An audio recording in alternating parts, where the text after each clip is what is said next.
Yasuke was a massive disappointment for me, and I am very sad to say that because I thought that this series would have been very good. To be honest, from the final trailer that they released this week, I was a bit weary of the amount of fantasy they added in there, knowing that this is just a samurai story and it summarizes just armor, swords, and feudal Japan, which is just drama.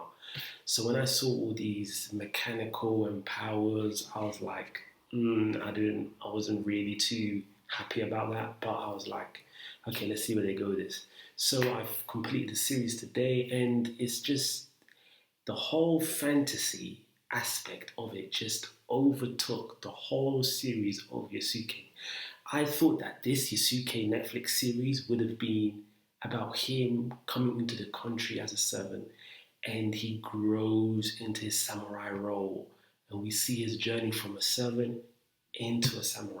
But instead, we saw that as memories, and now we are seeing Yasuke after his life as a samurai and what he did afterwards. So I think that the directors were going for full creative control over Yasuke after his samurai kind of life, and they just wanted to take it to another level, I guess. But to be honest, I didn't want it like that. I thought that they were going to start from servant to samurai.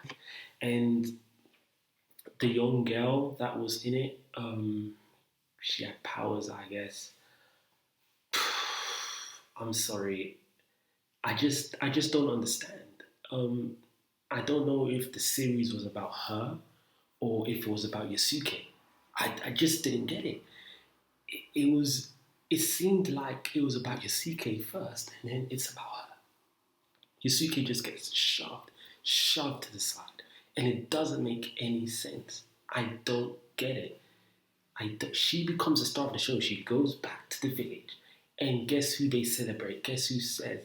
Guess the villagers say to her, "We're so happy you saved the city. You saved everybody.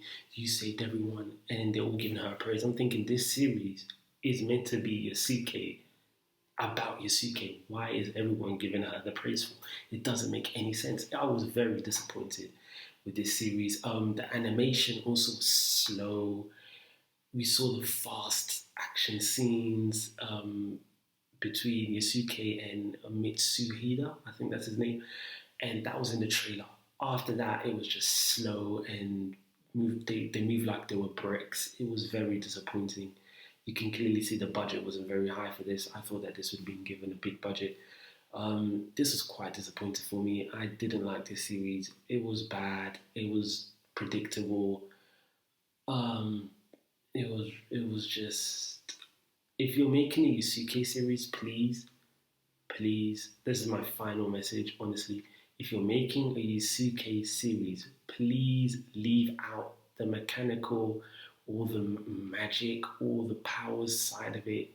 I want to see his life from a servant to a samurai and what he does as a samurai. I do not want to see that as memories. I do not want to see that as memories. I want to see a servant growth to a samurai. If you have to customize it or add some parts in, do that. But don't just make it fantasy and it just kind of draws us out of the magical story of this man called Yasuke. And that's the end of my review. I hope that if they're doing a Yasuke series, it really just focus on the samurai part, leave all this magic fantasy stuff behind. Um, yeah. If you like this review, like, comment, and subscribe. Peace.